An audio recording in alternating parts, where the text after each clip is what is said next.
Ok, então continuando essa semana, o segundo vídeo, nós vamos ver aqui o tema 3 da página 72, tema 3 chamado Leis Ponderais. Está aqui, ó. Leis Ponderais, vamos dar uma olhadinha no conteúdo? Vamos lá. Bom, pessoal, estamos aqui então na página 72 e diz assim: no fim do século XVIII, ou seja, lá no finalzinho de 1700 e pouco, vários estudiosos se empenharam em compreender os fenômenos das transformações químicas. Então, os estudiosos estavam querendo estudar as transformações químicas.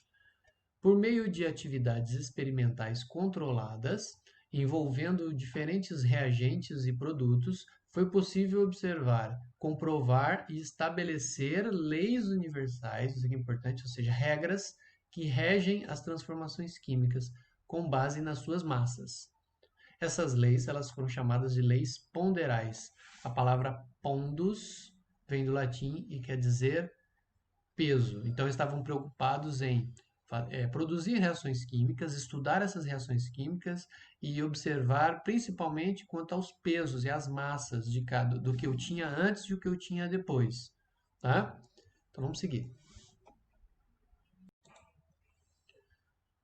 Aí diz assim: para explicar as reações químicas observadas experimentalmente, diversos cientistas durante o século XV a XVIII, século XV é 1400 e pouco, até século XVIII, 1700 e pouco, assumiam que a massa empregada no início do experimento se mantinha constante ao longo de todo o processo.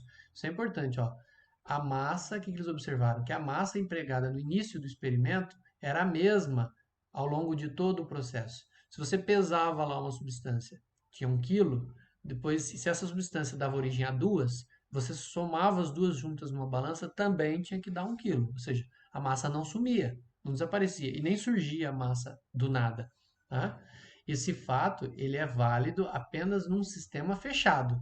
Se você tem um vidro fechado, né, não vem nada de fora e nem sai nada para fora. Se você tinha 1 quilo antes, você tem que ter 1 quilo depois. Por exemplo, se eu pegar a água e decompor a água em gás hidrogênio e gás oxigênio, se eu tinha 1 quilo de água, eu tenho que ter 1 quilo depois das duas substâncias juntas, tá?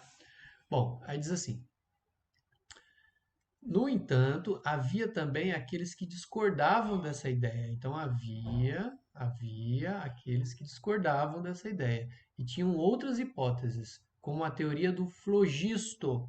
Vamos ver o que é a teoria do flogisto? Vamos lá. Aí ainda na mesma página o exercício diz assim, ou o texto diz assim: teoria do flogisto. Uma porção de madeira, ao queimar, resulta um produto final com massa menor do que a inicial. Se você pega, por exemplo, vai fazer churrasco, você pega a madeira, pega o carvão e você faz o churrasco. No final você olha lá dentro da churrasqueira, só tem um pozinho, acabou, diminuiu, né? Tem pouco agora.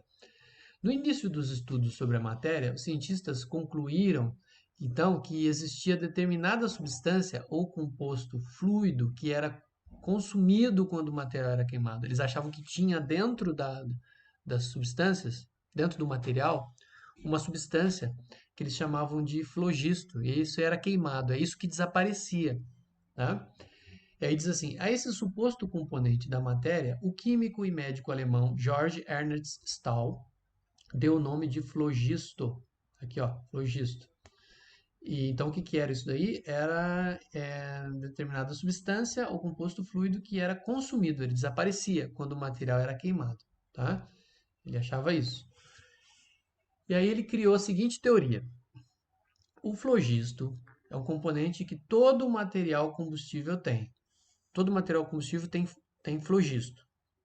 Ele era consumido, ele era consumido quando a matéria era queimada. Ou seja, ele era gasto, ele desaparecia, ele ia desaparecendo conforme você queimava o material. Ele ia sendo absorvido pelo ar atmosférico. Então esse flogisto saía da madeira, por exemplo, ou do papel, e ia para o ar. O flogisto ia embora. Aí diz lá assim, ó, esse flogisto livre no ar seria mais tarde reabsorvido pela Terra para compor novamente a matéria. Vamos assinalar isso aqui que é importante. O flogisto era reabsorvido de novo e voltava para a matéria. Essa teoria foi considerada válida por muitos anos, uma vez que servia de explicação para diversas observações experimentais. A perda da massa na combustão de um material, né? Você queima a madeira diminui, quer dizer que ela perdeu o flogisto.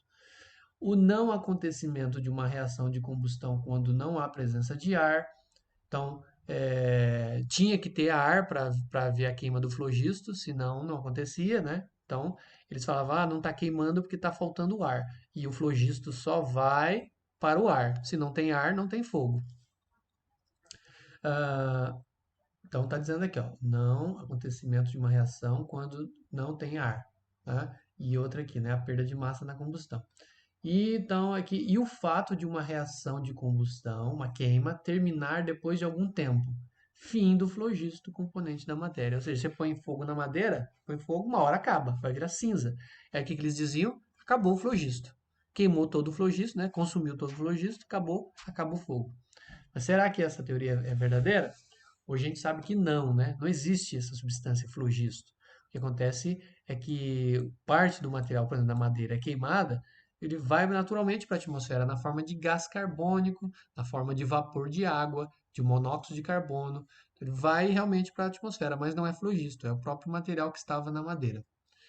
Então tá ali, ó, o desenho embaixo. O material combustível era rico em flogisto, por exemplo, a madeira. Aí está queimando a madeira, e aí o ar, depois de absorver o flogisto, e a cinza sem flogisto. Então você separou, tirou o flogisto da madeira, virou cinza. E depois a árvore fazia fotossíntese, ela usava o flogisto, a árvore reabsorvia o flogisto e voltava para a madeira de novo. Hoje a gente sabe que não é isso, esse flogisto não existe, ok? Uma das coisas que acontecem aqui são gases, um deles é o CO2. O CO2 vai para o ar e as plantas reabsorvem o gás carbônico e o gás carbônico vira celulose, vira açúcar na planta de novo, ok? Mas não é flogisto. Vamos para a próxima página.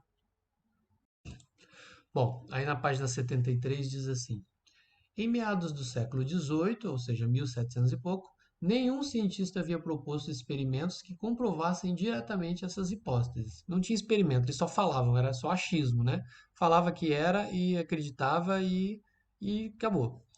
O físico-químico russo Mikhail Lomonosov foi o primeiro a observar experimentalmente, ou seja, ele fez um experimento, Mikhail Lomonosov, que a calcinação de metais, aquecia os metais até ele derreter, gerava diferentes massas de produto quando o experimento era realizado em ambientes fechados ou abertos.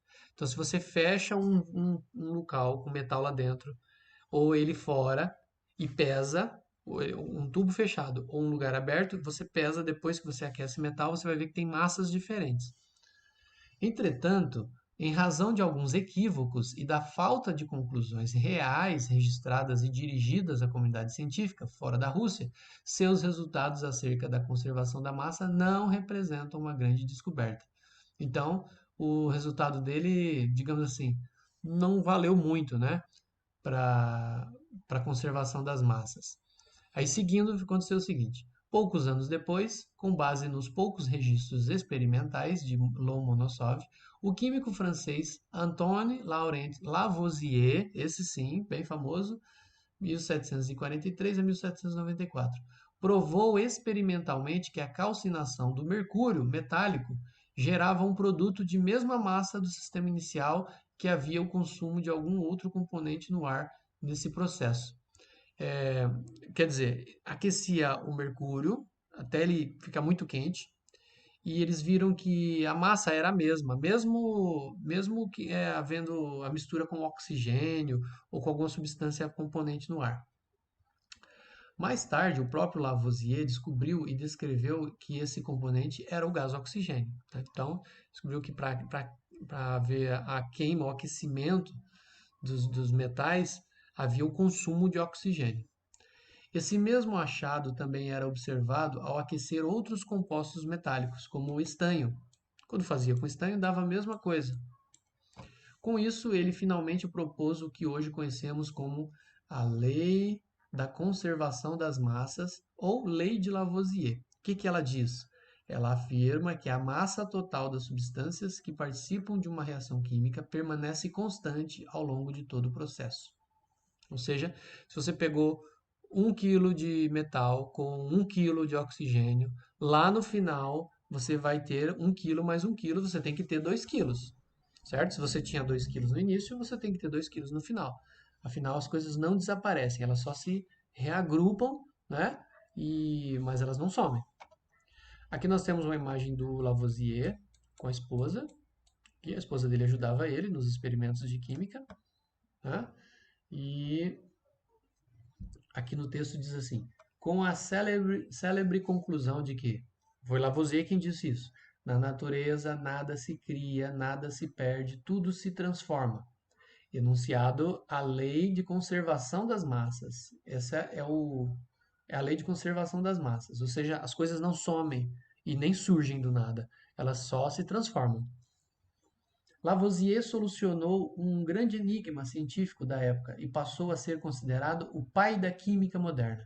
Então, podemos dizer que o pai da química, a química que nós estudamos hoje, é esse cara aí, Lavoisier. Sua esposa e assistente, Marianne, também era uma nobre química e ilustradora e participou ativamente dos experimentos. Então ele fazia os experimentos e ela ajudava, às vezes desenhando, né? Às vezes ele quem escrevia, ela quem fazia o experimento. Então ela era uma assistente para ele, auxiliando nas suas conclusões científicas e ao representá-las na forma de importantes ilustrações. Então ela ajudava fazendo desenhos e escrevendo os resultados químicos que eles obtinham. Eles tinham um laboratório, né? Um laboratório de química, eles faziam experimentos ali estudando a natureza, ok? Uma coisa curiosa sobre Lavoisier é que no final ele virou político e ele era um cobrador de impostos e quando houve uma revolução, uma mudança no poder, ele foi acusado de ser corrupto e aí colocaram ele numa guilhotina e ó, cortaram a cabeça dele. E ele morreu guilhotinado, ok? Então vamos para a próxima página. Bom, então o Lavoisier disse que na natureza nada se cria, nada se perde, tudo se transforma. Essa é a lei de Lavoisier, chamada de lei de conservação das massas, ou seja, as massas elas se conservam, elas não desaparecem.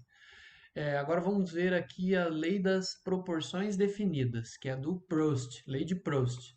Diz assim: após as definições de Lavoisier acerca da conservação das massas, então Lavoisier tem a ver com a conservação das massas. Outro químico francês, Joseph Louis Proust, viveu de 1754 a 1826, realizou diversos experimentos variando apenas as concentrações dos reagentes. Então, às vezes ele pegava lá, sei lá, 1 quilo de oxigênio com 1 quilo de cloro. Aí depois ele mudava meio quilo de cloro para 1 quilo de oxigênio. Ia mudando as proporções para ver o que acontecia quando eles reagiam. Já se sabia que as massas inicial e final permaneciam as mesmas. Então, se tem 2 quilos no começo, tem que ter 2 quilos no final. Mas Proust havia investigado se, ao variar as quantidades de alguns reagentes, poderia haver alteração no consumo de outros reagentes ou na formação dos produtos. Porque mudando as proporções, o que acontece no final? Muda as proporções ou elas se mantêm as mesmas? Por exemplo, podemos pensar na reação de mercúrio e oxigênio, estudada por Lavoisier. Hoje, sabe-se que o produto dessa reação de calcinação é o óxido de mercúrio. Então, quando você mistura o oxigênio com o mercúrio, com calor, você tem o óxido de mercúrio. Se a massa inicial de mercúrio metálico é alterada, conforme os dados da tabela a seguir, a massa de gás oxigênio consumida e a massa de óxido de mercúrio produzida também vai variar, mas mantendo a mesma proporção. Vamos dar uma olhada aqui? Tem uma tabela aqui para explicar isso. Olha só. No experimento 1, ele pegou 20 gramas de mercúrio, 1,6 gramas de oxigênio. Aí o que formou? 21,6 gramas de óxido de mercúrio. Se você somar esses dois aqui, ó, esses dois aqui, se você somar esses dois, dá quanto? 20 mais 1,6, 21,6. Ok, Lavoisier já tinha dito isso. A massa não some, né? A massa não desaparece. E aí nós temos a seguinte proporção dividindo aqui, ó, se eu dividir tudo por 1,6, 1,6, 1,6, 1,6, vai dar isso aqui, ó. 12,5 por 1 por 13,5. Essa é a proporção, tá? Essa aqui, então, é a proporção, ó. Agora, o que ele fez no experimento 2? Experimento 2, ele pegou 40 gramas de mercúrio, ele dobrou a quantidade de mercúrio. E ele dobrou a quantidade de oxigênio. O que dá a soma desses dois? 40 com mais 3,2, 43,2. Tá aqui. Ok, deu certo a soma. A lei de Lavoisier já diz isso. E a proporção? Se eu pegar e dividir tudo por 3,2, aqui por 3,2, aqui por 3,2, aqui por 3,2, para quê? Para esse do meio aqui dá 1. Então fica 12,5, 1, 13,5. Olha só, a proporção é a mesma. O número de baixo com o número de cima aqui, ó. 12,5, 1, 13,5. 12,5, 1, 13,5. Dobrou tudo, mas as proporções se mantiveram. Aí no experimento 3, ele pegou 160 gramas de mercúrio, 12,8 gramas de oxigênio. Deu 172 gramas no total. Se você somar 160 com 12,8, você vai ter 172,8. Agora, se você dividir tudo por 12,8, 12,8, 12,8, 12,8, as proporções vão dar as mesmas aqui, ó. 12,5, 1, 13,5. Ou seja, você fez reações com massas diferentes, mas as proporções mantiveram as mesmas. Tudo bem? Se eu dar um exemplo mais simples do que esse aqui, poderia ser assim, ó. Você pegar, vou inventar aqui, tá? 1 kg de hidrogênio com 2 kg de oxigênio. Oxigênio, O2. Isso aqui vai dar 3 kg de água. Tá? Deixa eu abaixar aqui para você poder ver melhor. Olha lá. De novo. 1 kg de hidrogênio, 2 kg de oxigênio são 3 kg de água. Tem que dar assim. Se eu dobrar 2 kg de hidrogênio, 4 kg de oxigênio, tem que dar quanto? Tem que dar 6 kg de água. A proporção é a mesma. Ó. 1, 2, 3, 2, 4, 6. Se eu fizer 3 quilos agora, se eu pegar 3 quilos de hidrogênio, 3 quilos de hidrogênio, eu vou ter que pegar 6 quilos de oxigênio, de O2. Deixa eu apagar aqui. Isso vai dar quanto? Vai dar 9 quilos de água. Veja que as proporções são as mesmas. Ó. 1, 2, 3, 2, 4, 6, 3, 6, 9. E assim por diante. Isso é lei de Proust, lei da conservação das proporções. Então, o Lavoisier ele disse que havia conservação das massas e o Proust diz que há conservação das proporções, ok? Beleza? Vamos continuar aqui embaixo agora. É o que ele já mostrou na tabela, mas eu vou ler aqui para vocês. No caso da reação da calcinação do mercúrio, para cada 12,5 gramas de mercúrio, nós temos 1 grama de oxigênio, gerando 13,5 de óxido de mercúrio. Então, a proporção é essa aqui, ó, 12,5, 1, 13,5. Com os experimentos semelhantes a esse, partindo de diferentes tipos de reagente, Proust provou que a proporção em massa entre reagentes e produtos se mantém constante e definida para toda a reação química. Ou seja, ele diz que há uma conservação das proporções. Ou seja, ao dobrar a massa de um reagente, é necessário dobrar a massa do outro reagente, para que seja formado o dobro do produto. Essa conclusão deu origem à lei das proporções definidas, ou lei de Proust. Lei das proporções definidas, ou lei de Proust. Resumindo, a lei de Proust diz que há uma conservação na proporção dos produtos, dos reagentes e dos produtos. Lavoisier disse que há uma conservação da massa, da quantidade de matéria entre produtos e reagentes. Okay? Então, um fala sobre as massas, Lavoisier, o outro fala sobre as proporções, Proust, os dois franceses. Seguindo. Bom, aí para finalizar esse tema, que é o nosso tema 3, leis ponderais, nós temos aqui um texto chamado Coletivo Ciências. Até agora nós vimos então que essas leis, duas leis ponderais, são a lei da conservação das massas, de Lavoisier, e a lei das proporções constantes, de Proust. Vamos seguir aqui com esse texto agora, então, para finalizar.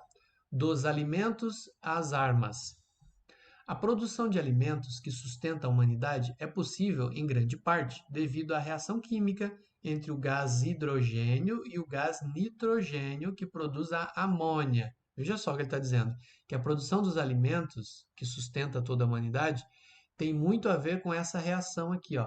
Gás hidrogênio e gás nitrogênio formando a amônia. Vou colocar aqui do lado. O gás hidrogênio, ele é assim, ó, ele é H2O, H2, aliás, H2, e o nitrogênio é N2. Eles reagem e formam a amônia, que é NH3, ok? Conhecida como síntese de Haber-Bosch. A amônia é um componente importante para a produção de fertilizantes utilizados no cultivo de vegetais. A gente usa essa amônia para fazer adubo, fazer fertilizante, né? Fertilizante. Isso é comprado, é, os agricultores compram em grande quantidade, caminhões, né? E a gente compra também para pôr, sei lá, na samambaia, como fertilizante das plantas. Aí está dizendo assim embaixo. O químico alemão Fritz Haber, ele viveu de 1868 a 1934, ele recebeu o desafio de obter amônia em escala industrial a partir dos gases hidrogênio e nitrogênio. Ou seja, a missão dele era produzir esse fertilizante em grande escala para ser vendido para a agricultura em grande escala. Esses gases não reagem entre si facilmente. A gente não vai só colocar o hidrogênio com o nitrogênio dentro de um vidro e eles vão reagir. Não, não é fácil. Porém, os experimentos de Haber comprovaram que era possível alcançar o objetivo ajustando parâmetros como temperatura, pressão da reação. Então, ele mudava lá dentro do vidro, ele mudava a temperatura e mudava a pressão. Por esse feito, ele recebeu o Prêmio Nobel de Química em 1918. Aí diz assim: no entanto, a técnica de produção de amônia de Haber apresentava um rendimento muito baixo, rendia pouco, né? Você usava muitos reagentes para pouco produto. Foi o engenheiro metalúrgico alemão Karl Bosch que conseguiu aperfeiçoar e desenvolver a produção industrial da amônia, e por isso também recebeu o Prêmio Nobel em 1931, ou seja, tempos depois, 13 anos depois, o cara que melhorou a produção de amônia do Haber também recebeu o Prêmio Nobel. Tá? Então nós temos aqui ó, uma imagem mostrando o Fritz Haber no laboratório. Né? Tá aqui, aí está dizendo ali, ele pesquisou quais eram as condições de temperatura e pressão que viabilizavam a produção industrial da amônia. Então ele estudou que temperatura e que pressão seria ideal para produzir a amônia. E aqui nós temos embaixo o Karl Bosch. Aqui o Karl Bosch, ele desenvolveu o processo de produção da amônia, que é a matéria-prima para a produção de fertilizantes. Tá ele aqui, o desenho dele, né? E aí diz assim, ó, com a reação de Haber-Bosch, foi possível o desenvolvimento de fertilizantes nitrogenados sintéticos, ou seja, sem ser aqueles tirados da natureza, você misturava o gás hidrogênio com o gás nitrogênio. Produtos importantes para aumentar a produção agrícola. Em contrapartida, a síntese de Haber-Bosch também viabilizou a fabricação de alguns explosivos, como o trinitrotolueno, chamado de TNT, né? O TNT está presente na dinamite, né? O trinitrotolueno saiu desses estudos também, muito utilizado nas guerras. Então, eles produziram uma substância para ser usada como fertilizante e acabou também sendo usado na produção de bombas e acabou sendo usado na guerra. Ok? Ok, seguindo. Ok, aí eu terminei o tema 3, né? Nós vimos aí as leis ponderais, lembrando mais uma vez, Lavoisier falou que as massas permanecem constantes, ou seja, lei da conservação das massas.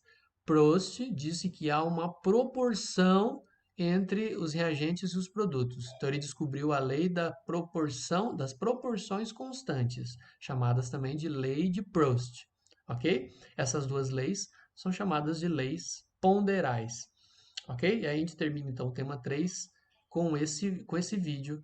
Você faça as anotações, estude esse vídeo, porque em breve vai ter uma avaliação e eu vou cobrar questões sobre esse tema também, ok? Ok, pessoal? Então, daqui a pouco tem mais atividade. Um abraço a todos. Até mais.